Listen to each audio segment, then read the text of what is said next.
Doctor Isha. Doctor ईशाच palette ह्या आपल्या YouTube चॅनलमध्ये आपल्या सगळ्यांचं मनःपूर्वक स्वागत आहे. आज मी तुम्हाला सांगणार आहे, पाठीच्या मणक्याचं आरोग्य चांगलं राहण्यासाठी म्हणून तुम्ही किती सोपे व्यायाम करू शकतात आणि तरी सुद्धा पाठीचं दुखणं घालवू शकतात. कुठलेही अवघड व्यायाम करण्याची गरज नाहीये. फक्त सोपे व्यायाम आहेत. सगळ्यांनी करायला सुरुवात करा. माझ्याबरोबर कुणीही करू शकतात, वय कितीही असो तुमचं. सगळ्यात पहिल्यांदा आपल्याला करायचंय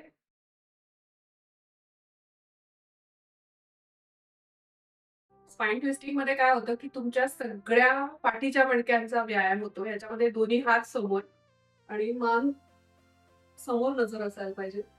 बघा मानेच्या मणक्याला सुद्धा ट्विस्ट बसतो आणि पूर्ण मणक्यांना ट्विस्ट बसतो. पाय जे खालचे जे आहेत ते मी दोन्ही पाय हलवत नाहीये. पाय न हलवता ट्विस्ट करायचं.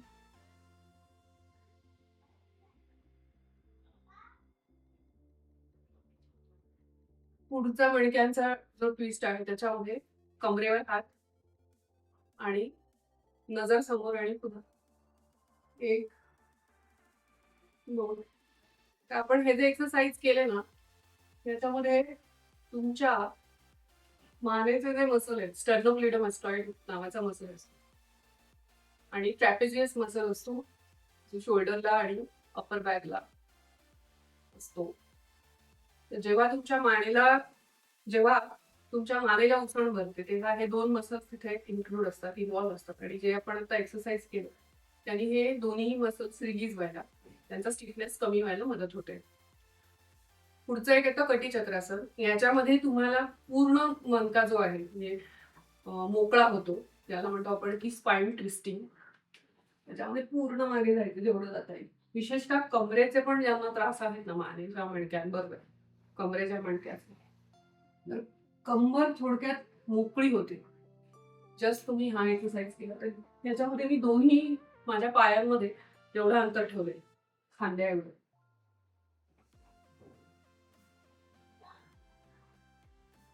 आणि पाय उचलायचे नाहीये. जेवढा पाय जमिनीवर घट्ट रोवून आपल्याला मागे जितकं मागे जाता येईल तितकं तुमच्या मणक्याला पीळ बसते. पण जेवढा चांगला पीळ बसेल तेवढे तुमचे तिथले पाठीचे मसल्स चांगल्या प्रकारे रिलॅक्स होतात. त्यांच्यामध्ये असलेला जो स्टिफनेस आहे तो कमी होतो. या साध्या स्पाइन ट्विस्टिंगने सुद्धा, साध्या वाटणाऱ्या एक्सरसाइजने सुद्धा तुमच्या मणक्यांचं आरोग्य चांगलं राहतं आणि तिथे तुम्हाला व्यवस्थित व्यायाम मिळतो आणि तिथलं दुखणं कमी यायला सुरुवात होते.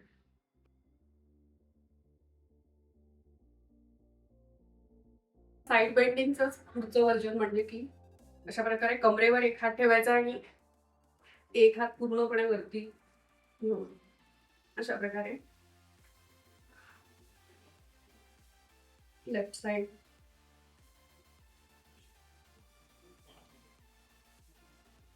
Right side, left side, right side, left side.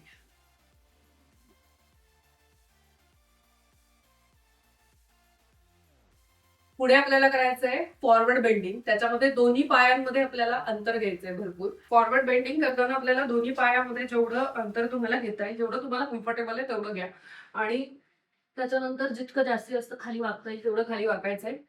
Backward bending, forward आणि बॅकवर्ड बेंडिंग दोन्ही एकसाथ आपण अशा प्रकारे जर केलं तर तुमच्या खालचे मणके जे पाठीचे म्हणजे पण त्याला कमरेचे मणके म्हणतो ते, त्याच्या खाली सॅटिनल बोन असतो ते, ह्या सगळ्या मसल्सला तिथल्या मणक्यांना चांगला व्यायाम मिळतो.